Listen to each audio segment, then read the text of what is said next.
Assalamualaikum warahmatullahi wabarakatuh. Selamat pagi, siang, sore, malam, ataupun kapanpun deh yang teman-teman nanti akan mendengarkan podcast kita kali ini. Semoga selalu dalam keadaan baik ya, walaupun kita lagi social distancing. Gimana nih teman-teman yang bakal memaparkan pembahasan tentang budaya populer di media sosial? Teman-temanku apa kabar? Ya, alhamdulillah baik kita. Alhamdulillah. Gimana nih? Udah bosen di rumah kah atau masih semangat? Ya, bosen banget kalau bisa dibilang mah parah. Udah berapa hari? Hari keberapa nih ya? Hampir Udah hampir sebulan. Betul. Hampir sebulan. Ya, Hampir pokoknya sebulan di rumah aja kita. Iya, hashtag di rumah aja. Siap. Nah, teman-teman, kita akan membahas kali ini terkait dengan budaya populer di media sosial. Tentu bersama gue Hanum dan teman-teman gue nih. Silakan. Dan gue Marisa Witanti. Gua Marisa Nadia. Gue Rizky Trihandani. Nah, udah lengkap nih perempuan-perempuan kece yang akan membahas tentang fenomena di media sosial. Teman-teman tahu nggak sih tentang influencer yang sekarang lagi dibahas gitu? Tahu dong, pasti tahu lah. Kan kita setiap hari mainan medsos nih. Apalagi lagi dalam keadaan kayak gini ya. Iya, jadi kita kayak HP terus ya mungkin nggak setiap Kepo waktu, gitu.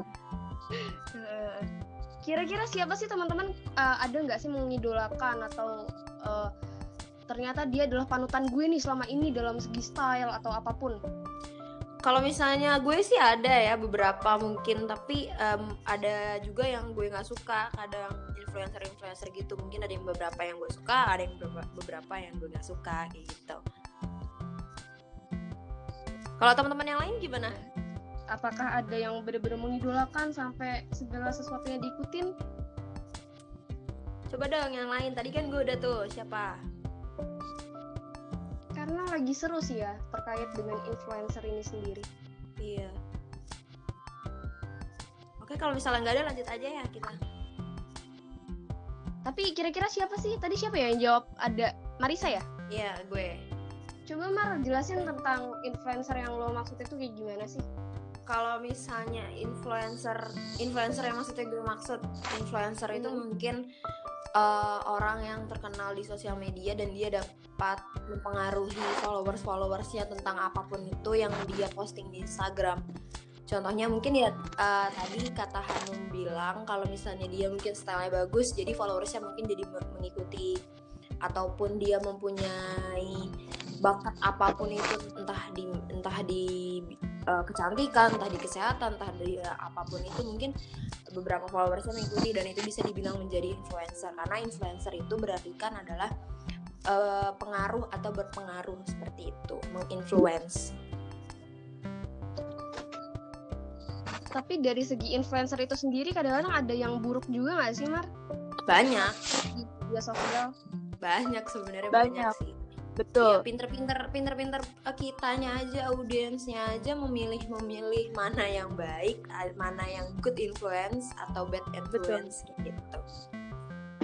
Karena ada yang menurut kita itu cukup inspiratif, ada yang kurang inspiratif gitu, atau yang gak patut dicontoh gitu. Kadang influencer cuma karena dia punya followers banyak, tapi dia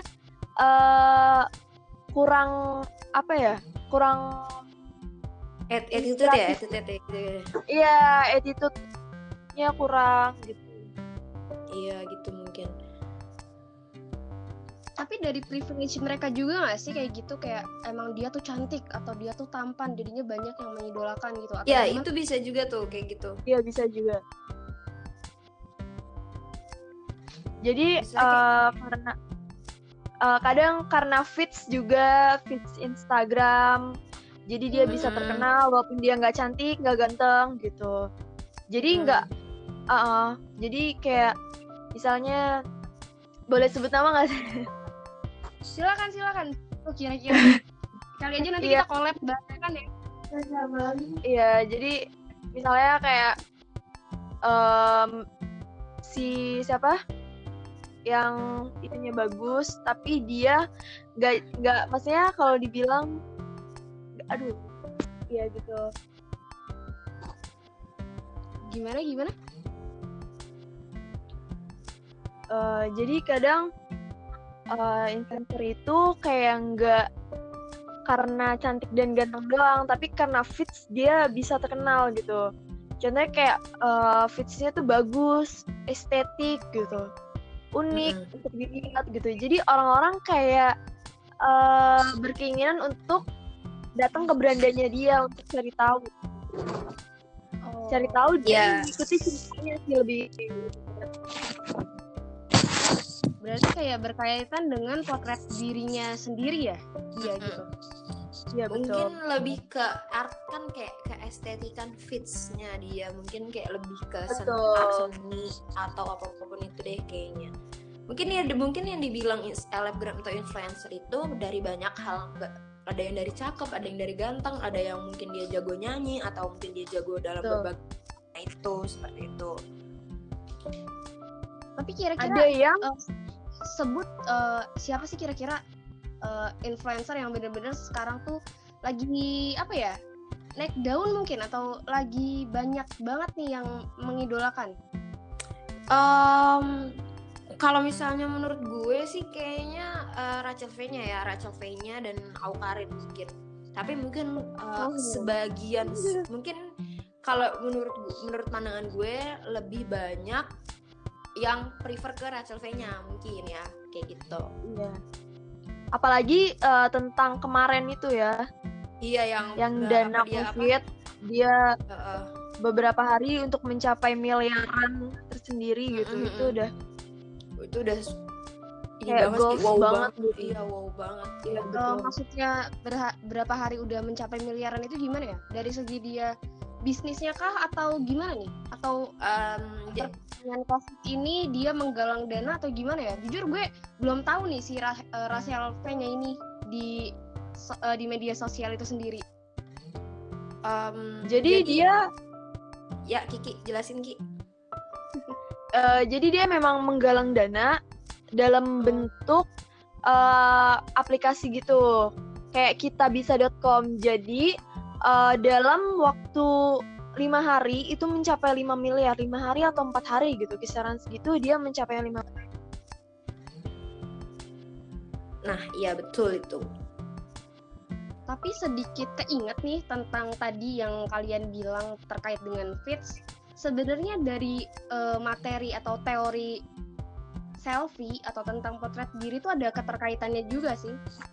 Karena karena yang pertama kegiatan selfie gitu kan, dia wujud diri gitu, wujud dari eksistensinya dia gitu. Dia ada dengan mewujudkan kehadirannya gitu nggak sih teman-teman? Nah iya betul. Itu bisa relevan. Terus yang kedua tuh terkait dengan selfie juga nih ya. Kayak selfie ini tuh menandakan bahwa pengguna melakukan keterbukaan dirinya atau self disclosure di media sosial. Jadi benar-benar dia membuka siapa sih dirinya. Ya, boleh nambahin ya Nom? Silakan. Nah, jadi kalau misalnya itu siapa dirinya, ya bener berawal dari selfie kayak gitu ya, tadi termasuk ada teorinya. Karena emang menjadi selebgram itu mungkin apa ya, misalnya kayak orang mau nanya bagaimana caranya untuk menjadi selebgram, dan yang pertama itu adalah foto yang dia unggah atau foto yang dia ingin post di sosial medianya itu harus bagus dan menarik bagi followersnya. Itu salah satu caranya, salah satu kuncinya. Dan yang kedua itu adalah rutin mengunggah foto, dan mengunggah fotonya itu bukan yang itu aja, mungkin yang hal-hal yang lebih baru lagi, tapi yang bagus dan menarik terus-terusan. Dan itu membuat apa ya, jadi banyak yang kepo tentang dia atau banyak yang ingin tahu tentang dia, dan itu bisa jadi selebgram. Dan intinya jadi kayak intinya terus rutin kayak gitu, dia bisa menjadi selebgram seperti itu. Karena banyak netizen itu, iya.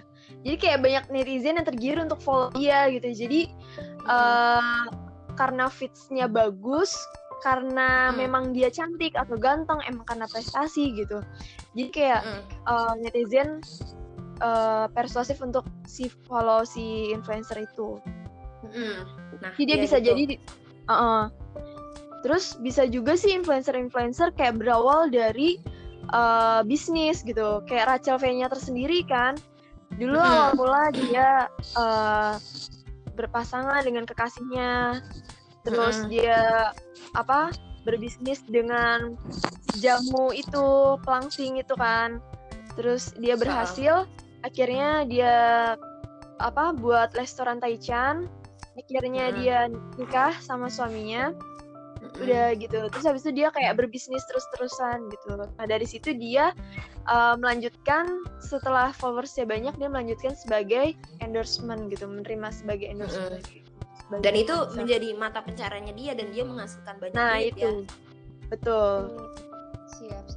Tapi di teori yang ketiga, masih teori yang sama, tapi di poin yang ketiga ini, foto diri itu merupakan salah satu bentuk narsisme digital.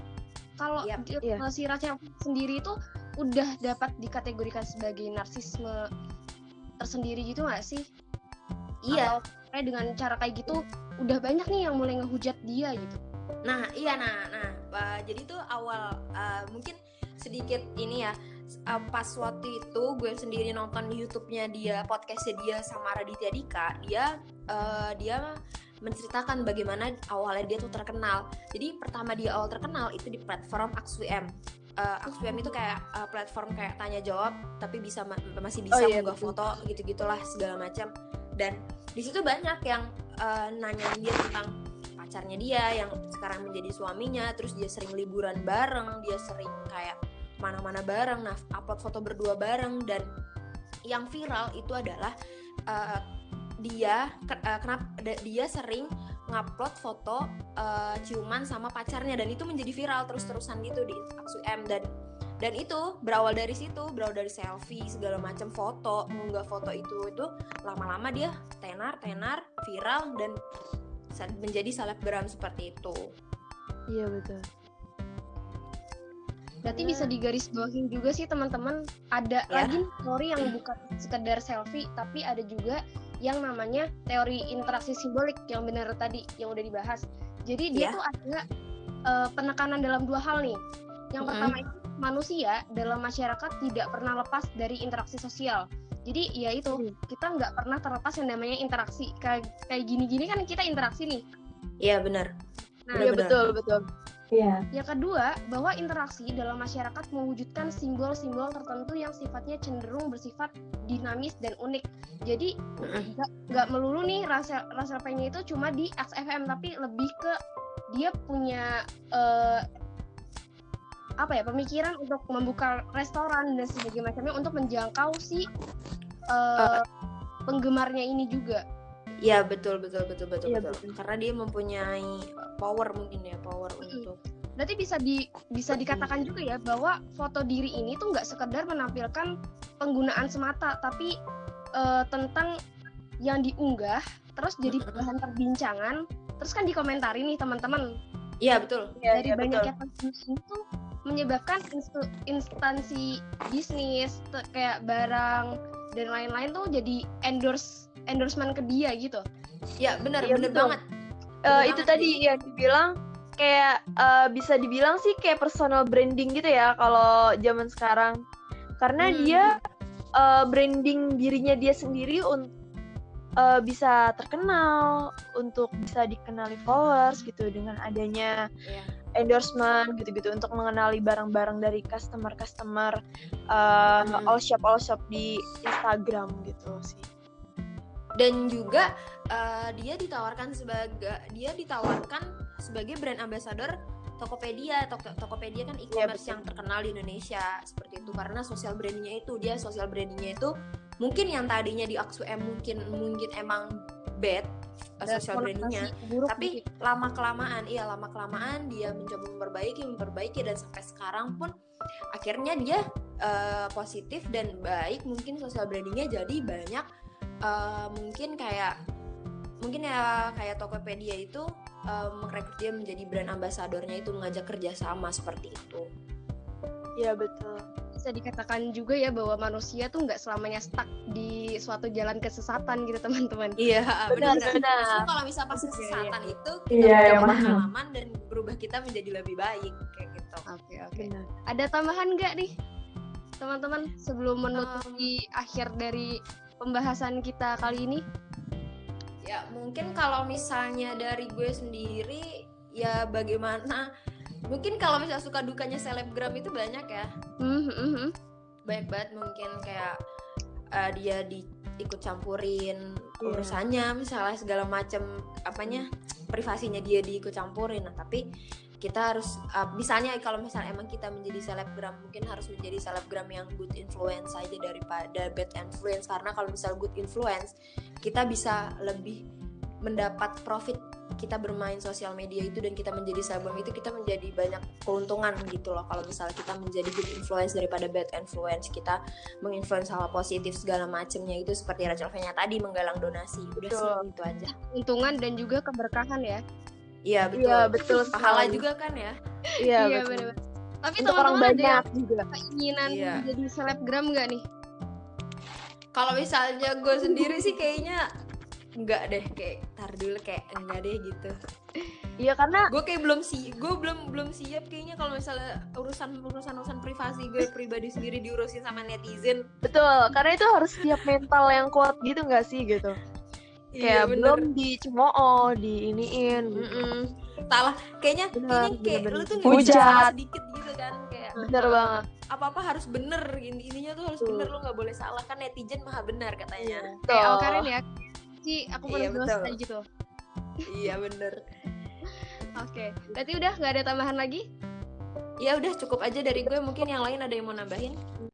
Gue mau nambahin aja sih, di sini tuh ada karakteristik dalam personal branding, yaitu authority, keaslian seorang selebgram yang berprestasi simpel dengan style yang elegan dan gak ribet. Integrity, selalu mengunggah dan memberikan hal-hal positif dan lebih diatur. Integritas, simple, fit Instagramnya agar dilihat orang. Lebih konsisten, kontennya tertata, menjunjung tinggi etika dalam konteks perasaan apa yang akan diunggah, seperti yang dia telah akunnya yang diposting di feed itu tentang COVID, dia menjunjung tinggi etika dan konteks pesan yang dia posting tersebut. Nah, yang keempat itu ada spesialisasi, lebih ke talent sama model fashion, mengekspresikan khususnya di bidang model, casual, dan bidang bisnis. Dan authority, dia memiliki wibawa diakui oleh para teman-teman dan followers-followersnya. Dia sering mengunggah fotonya diri dia sendiri.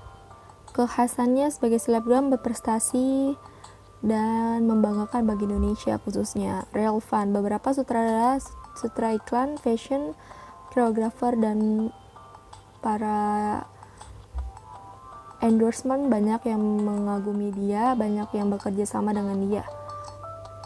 Relevan, pengamat fashion lebih mulai menjadi followers dalam akunnya dan bisnis maupun endorsement. Visibilitas, yaitu selalu mengunggah foto kegiatan dirinya, prestasi dirinya dalam lingkup dunianya, yaitu seperti bisnis.